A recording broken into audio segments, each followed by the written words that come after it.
Hey guys, thanks for joining me at another episode of the Pandemic Interview Series. It's been a while. We have reopened up the school and we're doing classes, so unfortunately I haven't been able to do as many of these as I was, but today I'm really excited because I get to talk to two of my friends who have been doing some exciting things. John Magno and James Song have teamed up to start the WarBow League. John is a personal trainer and movement specialist with over a decade in helping people stay fit and healthy, and he's been practicing archery since 2012.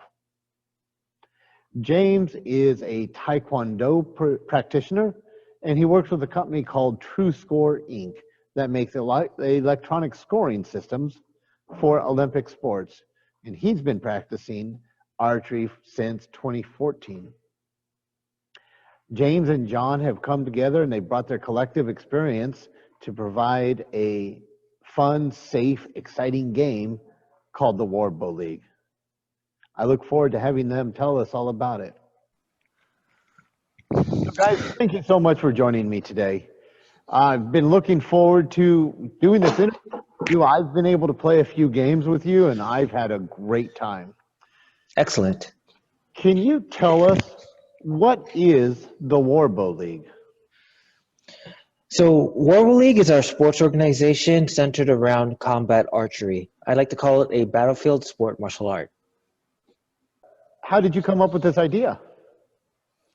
James, did you want to handle that? Well, I mean, yes, I guess we're going to be doing this all interview because which one of us, we're all so excited to just talk about what we've been doing. But basically the idea is this, is that I've had through my company, I've had a background in doing a lot of logistics for tournaments and tournament management. And John and I both looked at it and thought, well, there's currently no sporting organization for combat archery. There is one for target archery through the Olympics, but nothing that actually tests it in a real world capacity. So we thought, well, why don't we make a sport that's based around that? Exactly. And then with the craziness of what's been going on in 2020, we wanted a way to reconnect people, right, to get them active and have some fun. Well, you know, shooting at somebody with an arrow certainly does enforce social distancing. It enforces a connection. I don't know what kind of connection. It might Your be a arrow hostile to their one. body.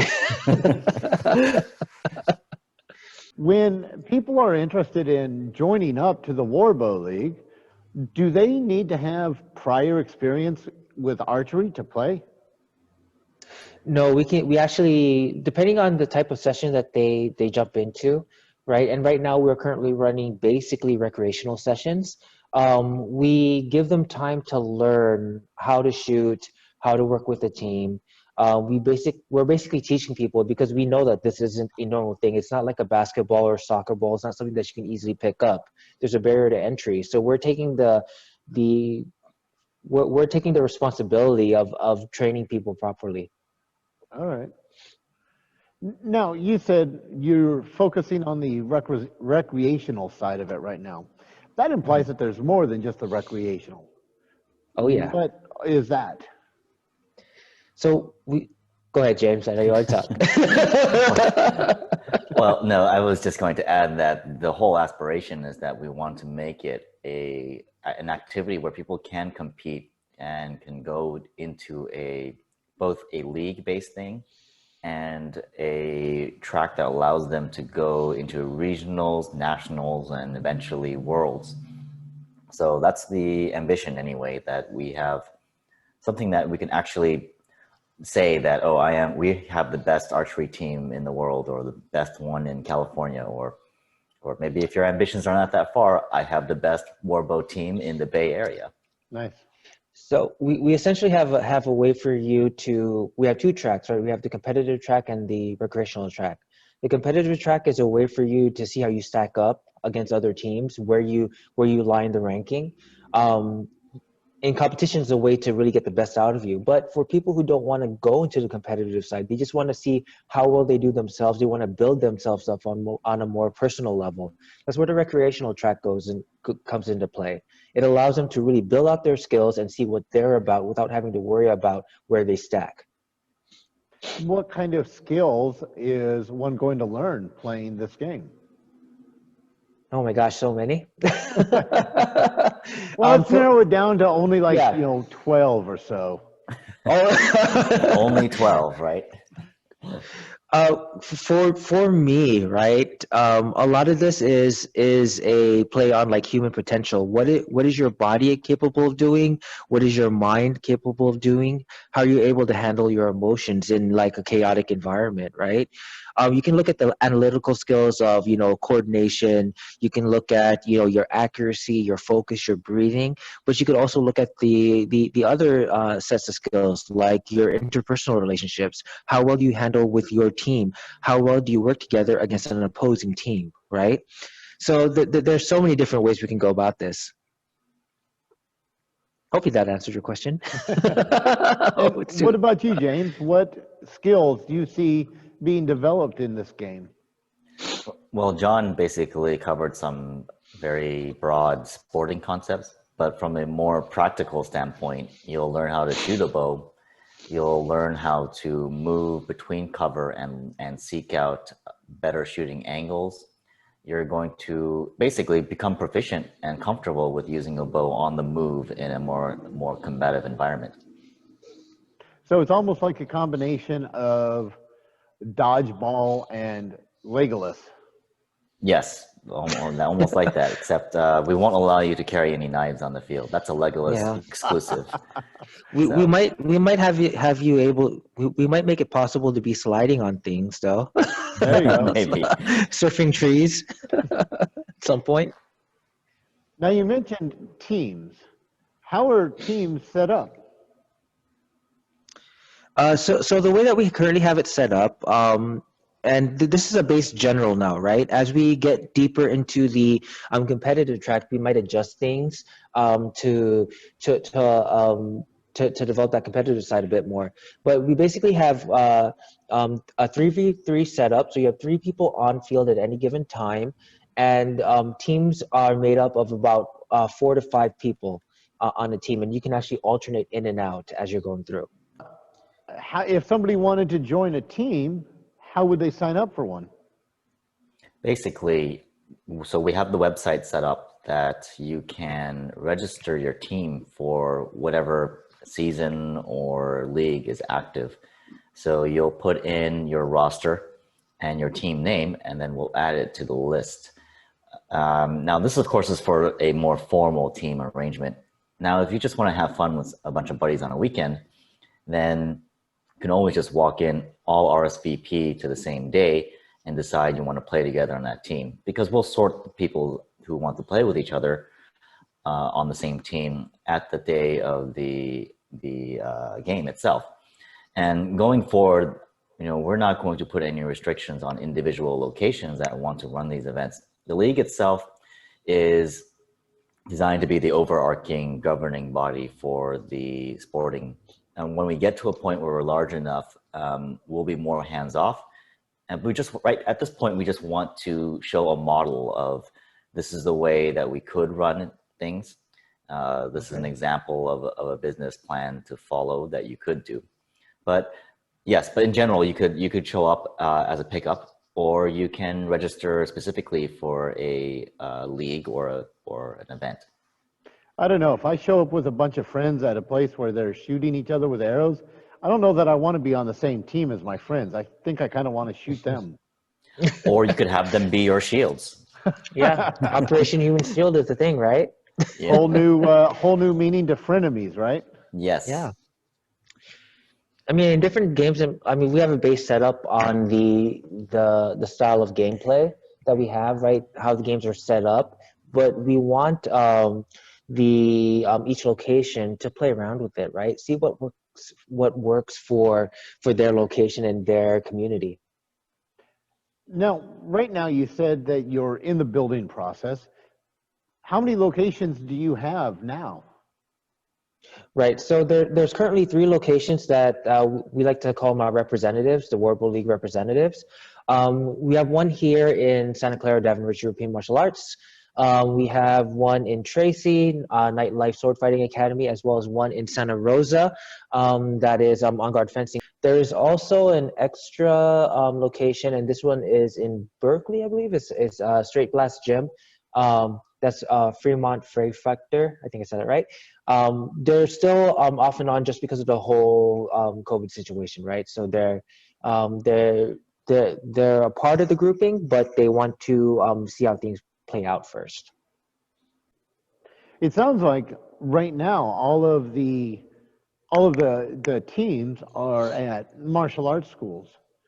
Do you need to be a part of a martial arts school to set up a team or to be a part of a team? No, not really. It's really open to anybody, but it just so happens that the people who really jumped in on this opportunity have been from combative mindsets, and especially historical. So you'll notice that historical fencing people, it naturally strikes a chord with them that, oh, this definitely is a medieval skill set that I would like to expand on, because I'm so used to fencing and having opponents and working on combat. I think it's also a nice alternative too, because instead of focusing on an individual level, you can relax a bit and focus more on a team coordinated sort of format. We saw that this past weekend, right? Yes. How is shooting the bows at a game different than going to the range to shoot? I would say that's a sense of urgency, right? You have constant movement happening. You have to take your shot and you have to find cover. Whereas in the range, you can prep yourself. You can focus on your breathing. You can focus on your alignments, right? And you can take your time. It could take you about like 1 to 2 minutes to even set up one shot at the range sometimes. Here, you have to do it on a split second, right? Otherwise, you get shot yourself. There's The also, incentive program. I would say that the types of shooting is very different. We've got the ranges for long range repeatability. At the games that we play, because we're focused on scoring points, it's not necessarily pinpoint accuracy. Yes, accuracy is important, but at the same time, being able to shoot from a position of safety, or being able to shoot in a weird position because you're leaning around cover, or shooting on the move. And missing is not as much of a problem necessarily, because maybe you want to just shoot down the field just to keep someone busy. Or maybe you just want to have, you know that you're safe behind a certain place, so you place a few shots down with some percentage chance of missing. If the person gets hit, great, you get a point. If not, you reset for the next. So there's a lot of different things, little factors in here, where instead of having, I want perfect precision, perfect repeatability, you want to have perfect combative sort of, you want to look at it in a more combative context. So it's gives you more definitely more options of to a play. tactical bent to this Correct. than the range. Correct. Now, you keep saying combative, and I mean, I love the idea of being a sword fighter myself, but how do you safely shoot arrows at another human being and not end up in prison? It's just like anything, right? It's in the safety and rule sets that we provide. Safety starting off with the equipment. Everybody who comes in, they wear a protective mask of some type, right? We're still working on the logistics on our most effective version. Whenever you're on field, you have to wear the mask. We have our equipment and our bows held to a standard, which is at about 20 pounds in draw weight, excuse me. And each of the arrows have a specialized foam tip, and we're actually working on developing those further to make them even safer and more competitive, so to speak. Okay, so those foam tips and the light bow are what really provide the safety of being able to shoot someone. There's also mentality, right? Because we're fostering a mentality of togetherness and community. So we don't want people to come in and thinking they can just wreck some other person, right? We're constantly talking about, you know, this is your community. These are your friends. We're working together to build this sport out. We're working together to build your skills out. So, I mean, this could be like how the UFC was in the very beginning, where you just had a bunch of people wrecking each other. But we don't want that. My prototype for this development is another fighting organization called ONE FC, and that's more of an Asian base, but they have a very martial arts personality, right? They want to build heroes, they want to build martial artists, they want to build all those human traits and human stories. Versus, I am stronger than you, I will beat you up. Yeah. That would tend to make enrollment a little more difficult. Yeah, depending, right? Who there's a lot of interesting people out there. When you are playing games, how long does the average game last? Well, you've got basically 3 rounds of 3 minutes in the standard game format. And this is going to be the format that we're going to be using down the line for competitive league and competition. And between each round, you have 2 minutes of rest that allows you to re-strategize, to sub out players, and to catch your breath. So the actual game time itself is only 14 minutes. We may have a warm-up period. For our recreational sort of games, we usually have a round of just practice, just to feel out what the strategies are. What's it like shooting the arrows? What's it like to get cover and work with friends? So all said and done, we're looking at around a 20-minute block with maybe a 10-minute buffer for learning how to shoot or getting accustomed, or just, you know, hanging out with friends right after and talking about how John there just got shot by 3 arrows all at once and is and boy, like next game we're totally gonna gun for him. Not new to me, right? If somebody wants to come and join a team, do they need to supply their own bow and arrows?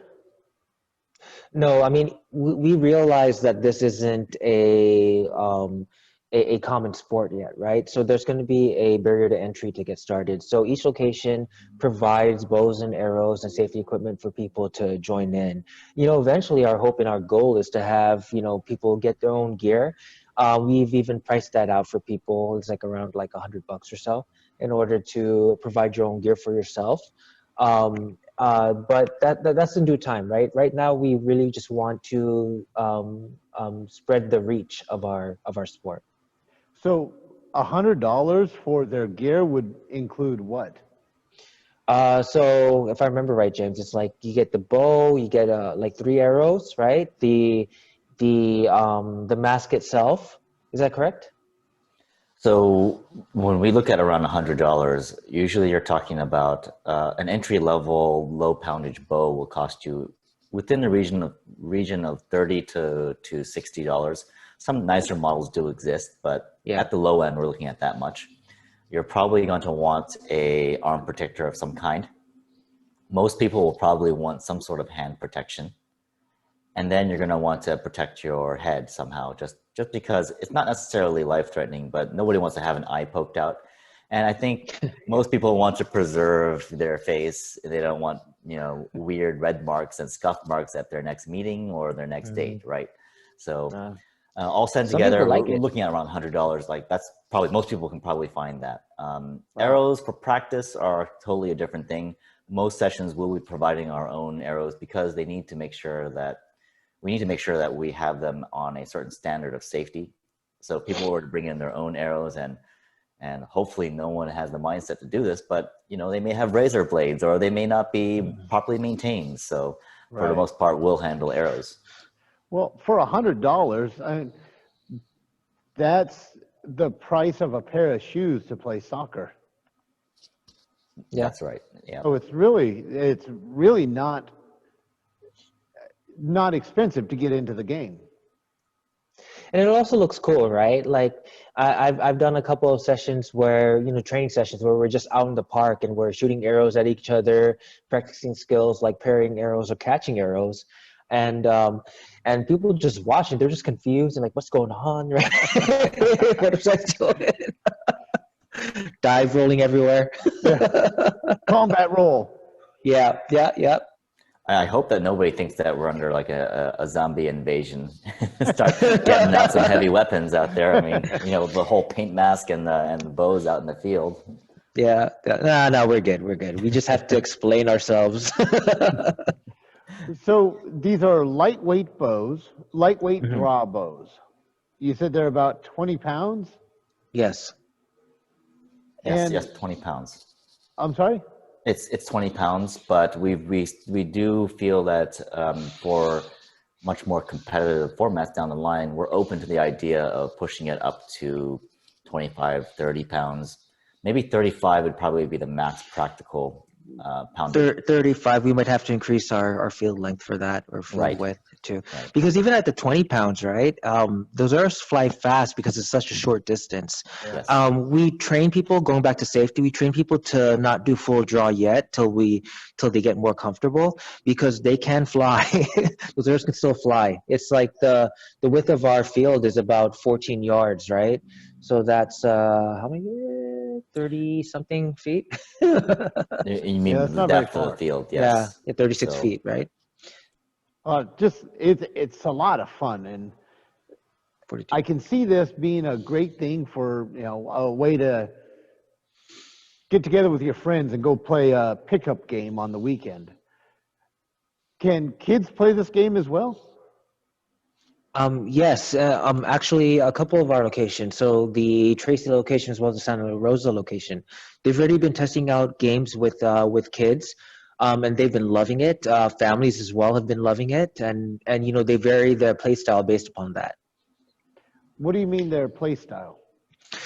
So they might start adding a couple of things, like say they ensure that adults don't do full draws, of course, right? They might only do quarter draws if there's children on the other team. They also add other, I would call them accessories to the game, because our main focus is the game itself. We didn't want to add too many extras, but they'll add extras like you can score an extra point by hitting this target off, right? Versus just the human aspect, right? Okay. Or we can take a break here, and then if you score this many points on this target range, it accumulates to your score total. So people have been playing around. Our other locations have been playing around with different aspects. Now, once again, the organization, what we're doing here, we're looking to develop the sport itself, but we encourage each location to start adding things, because that lateral development is what really builds people up. Right. Now, I know I've been working with you guys since you came up with the idea, and I'm looking forward to getting a kids group going here as well, Yeah, because man. there's nothing more entertaining than children shooting arrows at each other. Yeah, yeah. especially for the parents, Or- right? Yeah. Well, I would say adults shooting arrows at each other might be a bit more entertaining, but it's still fun.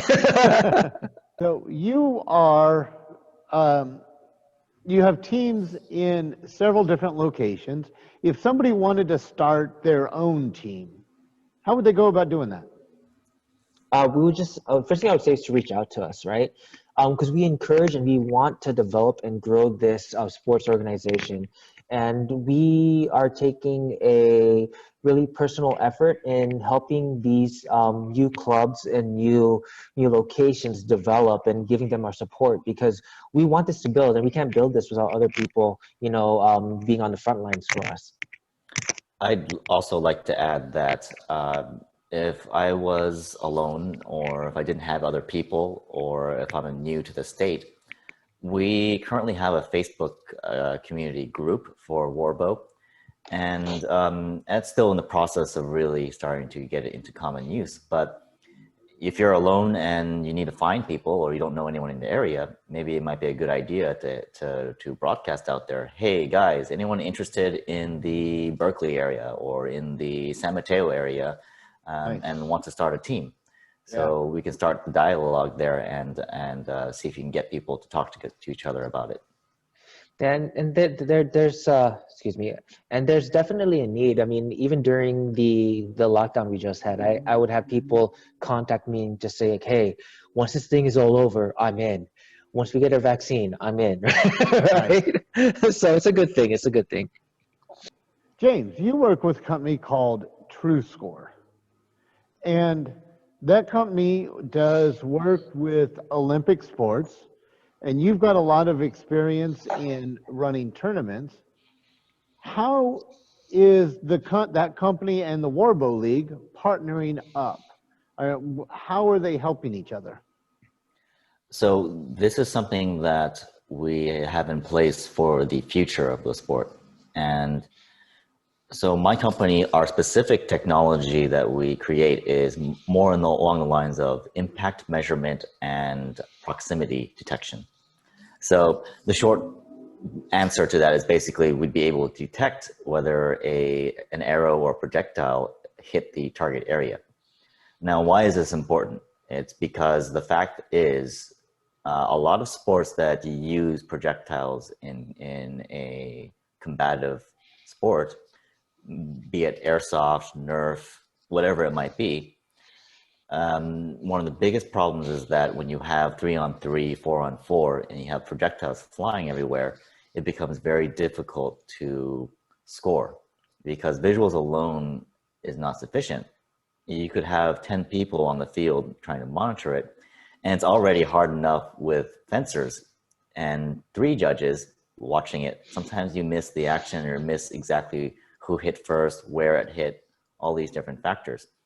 So what's hampering the sport from becoming a big sport, competitive sport, a very serious one, is the fact that there's no practical way of administering it, of being able to judge fairly. Okay. So our technology would enable things like that. And in the future, we may decide that maybe people want to do this with Nerf weapons or with airsoft pellets. And this would allow it to be more competitive because then there's that honesty and transparency in the scoring. Plus, we could also make it so that it's automatic. Maybe it automatically scores, or maybe it enables a few other things way down the line, possibly. If there's enough interest in it, we could say, well, hey, the head could maybe score extra points as opposed to the body, or things like that.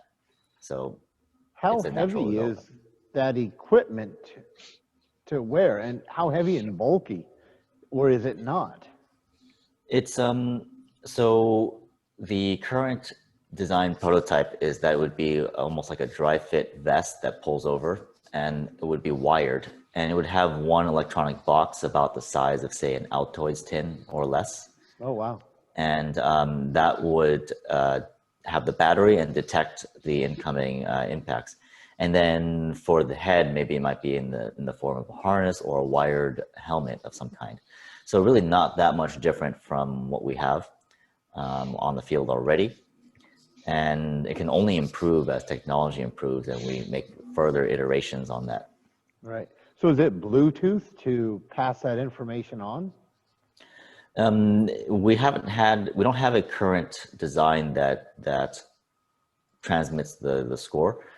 For the Olympic Taekwondo version that we have currently that we're using in the Olympics, it's a proprietary, well, I wouldn't say proprietary, but the format is Zigbee, which is its own sort of Wi-Fi band radio communications. Okay. We could implement, and at the design phase, whether it could be Bluetooth, it could be Wi-Fi. We'd have to evaluate the pros and cons at the design phase for that. Well, I love the fact that you guys are bringing all this modern Wi-Fi, Bluetooth technology together with bows and arrows.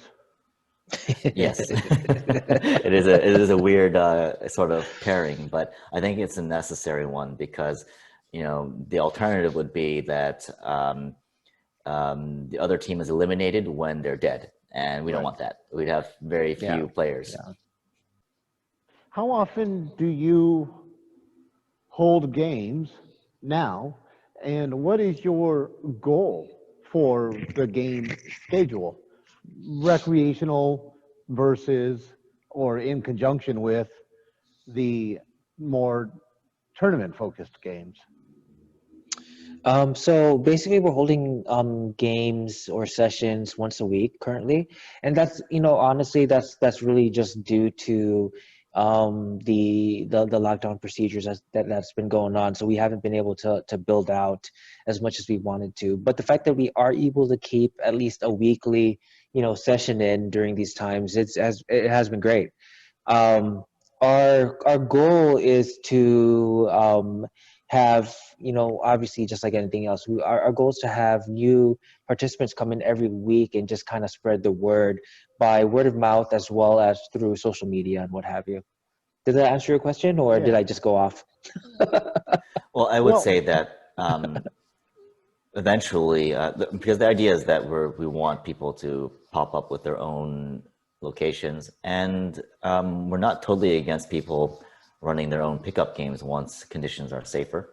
Officially, if you were to join a league, we would look at a weekly game schedule where you'd be facing off against the opponent for that week, and you would have the running total, almost NFL style, right? Every week you'd be looking at a game. And just to add to that, I mean, that would be on the competitive track, not Right, right. Recreational, there's no limit. It's more about how many locations are willing to field their setups and their own personal spacing for that. So it'd really be all about reaching out and looking for them. So to expand upon that, so it's like, say our location here in Santa Clara is running on a Sunday, and say Santa Rosa is running on a Saturday. If you wanted to increase your wins, right, so you can develop your rankings, and you decide that you take your team out to Santa Rosa on Saturday and you win, and you take your team back here to Santa Clara on Sunday and you win, that's all good in terms of the recreational side and the recreational track. On the competitive track, we have to be a bit more disciplined on where we have these teams meet and what have you. And that's yet to be determined. Okay. Now, earlier you had said that the average game lasts 20 to 30 minutes. Can you do more than, or do you plan on doing more than one game a day? Yes. Short answer, yes. The idea is that you would schedule yourself for a session, and the session would have a cap on the attendees based on how many fields are available. And so if there's anybody else that wants to participate on that day, it would go on to an overflow into the next session. So we're looking at hour blocks or half-hour blocks, depending on logistics. And eventually we would have a sign-up procedure for location that would allow us to hold multiple games in succession. And people have to take a look at their energy expenditure while they're playing games as well, because almost everybody who's played these games, they have been dead by the end of it, right? Physically, emotionally, not emotionally in a bad way, they just like had so much fun, right? They just expelled all this emotion and all this energy that they were done, right? So I mean, to do two sets of games or 2 sessions or 3 sessions, they have to be really wanting it. And fit, I would say. That was a question I wanted to ask as well, is you're both martial artists and do a lot of movement, and how much energy does somebody spend doing one of these games, and is there a fitness level required? I would say that kind of depends on the style of player you are. There are some that are more methodical, that want to hang back and use cover most of the time, and take only aimed practice shots against people that they know they're going to hit. But there are other people that want to feel like they're constantly sort of egging the other team to try to miss on them, and they're looking at high movement, high burst. So on the average, I would say that the average player is going to need to be at least have moderate level of fitness. Yeah. Doesn't mean that you can't play. But if you are, let's say you've never run a mile in your life, then you're going to find it limiting. You're going to rest more. You're going to be under cover more. Yeah. You will play the full game, but you will be dead tired by the end of it. Yeah. Is this something that you think would be a good exercise alternative to walking or running or something like that? Most definitely. I mean, obviously I deal in that field, right? And so I prefer that people do still like walk and run and get that consistency, right? Because your body needs to learn how to move and it needs that repetition. But in terms of when you get to a certain level, right, this can definitely be a metabolic sport, right? You can definitely be running and bursting and moving quite a bit and just expending a lot of energy. But that's once again due to your play style, right? So depending on how you want to play it, it can be. Okay. Even if you put it, and to expand it a little bit more, even if you go on the lower end of things, you still have things flying at you, you still have projectiles flying at you, and you're still trying to throw back, so you're still going to be tired. It's just at what level you're going to put yourself under. So basically what you're saying is it'll be whatever level of exercise that you want it to be. Yes, with the Yes. caveat that the more energy you expend, the more high performance you can extract out of the gameplay. I would say that if we're talking about energy expenditure, it would probably on the base level just be a little bit above a light jog, right? If Okay. you go on the very low end, right? All So you're right. still going to feel something. Well, it sounds great. I really look forward to seeing this league grow and expand throughout the Bay Area, into California, into the nation, into the world. And it's going to be just fun to watch it progress. Before we close up, are there any things that I didn't ask that you would like to tell all of us about for the league or games? One thing that I do want to say, and I do say this almost every session that we have, is that one of our main goals is to have this sport be as accessible as possible and as co-ed as possible. The way that we've set it up, right, and even this past weekend, it just shows that you don't have to be a super high level athlete, especially at this stage, in order to garner success in this sport. We want an even number of players who are male, female, right? Even with my personal want, I even want to see like mid-level tier teams who maybe have a one of their players, disabled, right? To have them be able to play and work and still be able to compete against others. Now, I know that's going to be a bit more difficult once you get higher up above that, but if we can even get to that level to start off with, right, then we know that we're going in the right direction with our rule sets and the way that we're adjusting the play mechanics. Cool. Yes, James, do I you have anything agree. you'd like to add?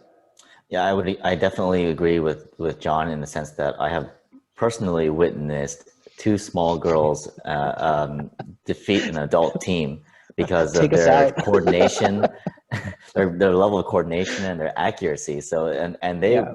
and it was a brutal beating. It was Yeah. almost double the score. So I mean, I can attest to that. it is definitely a potential for there to be more of a cerebral and skill based rather than brute strength kind of sport. But all in all, I want to say that the approach that John and I are taking on this sport is different from a lot of other sporting organizations in that we don't want to be the dictator that says this is what it's going to be and we're going to try to extract as much money as possible from the population. For us, it's more like, well, what do people need? What do people want? We're open to listening to suggestions on gameplay elements, on the league formats, in order to make it so that it's everyone's game, not our game. This is the player's game. Yeah. And that's Right. our mindset.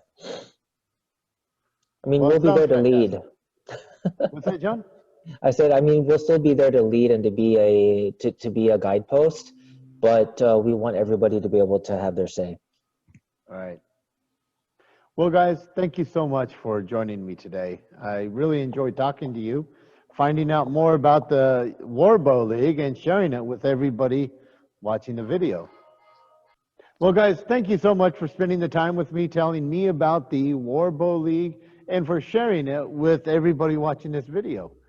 I look forward to seeing it grow more and more and being a part of it too, and playing some games and then getting to shoot each of you and getting shot at by you. Hopefully I'm doing more shooting instead of getting shot at. It'll be fun either way. That's right. Thanks a lot for joining me, guys. Thank you for having us. No problem. Thanks for having us. Have a good one. Bye-bye.